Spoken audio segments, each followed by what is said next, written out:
Welcome to this explainer. I am so thrilled you're here with us today because we're looking at a story that is absolutely foundational to how we understand our world right now. Let's travel back in time for a second. I want you to picture ancient Baghdad, bathed in the soft golden light of a spectacular sunrise.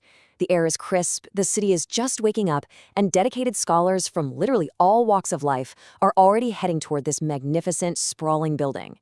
Now, this isn't just any building. This is the absolute epicenter of global intelligence. Today, we're focusing on the enduring legacy of Baghdad, and the whole story starts right here, at dawn, over a millennium ago. Over 1,200 years ago, in the heart of Baghdad, stood a place unlike any other. It's a thought that completely hooks you, right? It really sets the stage for something monumental. Just think about that immense timescale for a minute. 1,200 years. Way before the internet, way before the printing press even existed, there was a physical place where the greatest minds on Earth were migrating. They weren't trekking toward those magnificent walls for wealth or conquest, but for something far, far more valuable. Okay, so what exactly was this place? Well, this was the House of Wisdom. It was the world's greatest center of learning, located right there in ancient Baghdad, completely dedicated to preserving and advancing global knowledge. This wasn't just some library where books sat on a shelf collecting dust. No way. It was an active, buzzing engine of human progress. And understanding why this institution existed is absolutely crucial for us today, because the blueprint they created for gathering and advancing information, that's the exact same foundation we use in modern science and education right now. Part 1. Preserving Global Knowledge. So, it all started with a massive gathering of texts. They brought in the absolute best ideas from three huge, distinct civilizations: the Greeks, the Persians, and the Indians. They weren't just looking inward, they were actively seeking global understanding. I mean, imagine shelves upon shelves completely filled with ancient books, and brilliant scribes painstakingly poring over these manuscripts, translating them word by word into Arabic. They systematically synthesized the wisdom of the ancient world into one unified record. Through this massive undertaking, they built a vital bridge across totally different cultures, languages, and eras.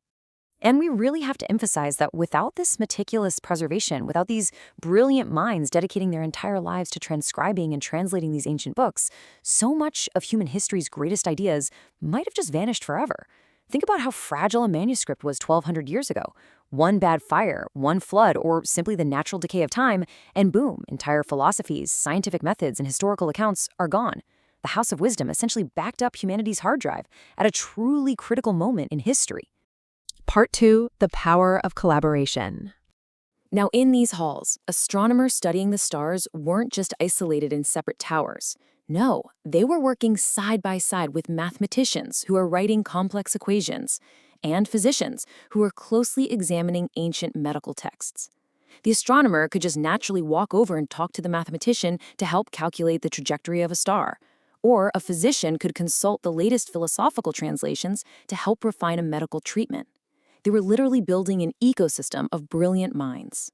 And this interdisciplinary teamwork led directly to breakthroughs that permanently altered human history. Because these experts shared their unique perspectives all under one roof, we got incredible leaps forward. Take the scholar Al-Khwarizmi, for example. His work right there in Baghdad laid the very foundations for modern algebra. We saw massive advancements in optics, astronomy, pharmacology, the whole shebang. They were actively advancing our understanding of the universe and the human body in ways that still dictate exactly how we live and learn today. Part 3. The Greatest Learning Center. Keep in mind, this wasn't some quiet, static library where everyone's shushing you. It was a vibrant, bustling environment that was just electric with continuous innovation.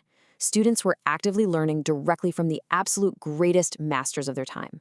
Highly accurate, brand new maps were being drawn, completely expanding humanity's understanding of the Earth's geography. Groundbreaking inventions and mechanical devices were actually taking shape right there on the tables. The place was entirely alive with the thrill of discovery. This sheer concentration of brilliant minds and translated texts functioned as a massive incubator. It created an environment that was, quite literally, inspiring generations with the power of knowledge. The students studying those newly drawn maps and complex equations, well, they would go on to teach the next generation, and then the next. They created an unbroken chain of custody for humanity's greatest ideas, radiating that knowledge outward and forward through time. Part 4. An Enduring Golden Legacy. Let's just think about the sheer scale of this history for a second.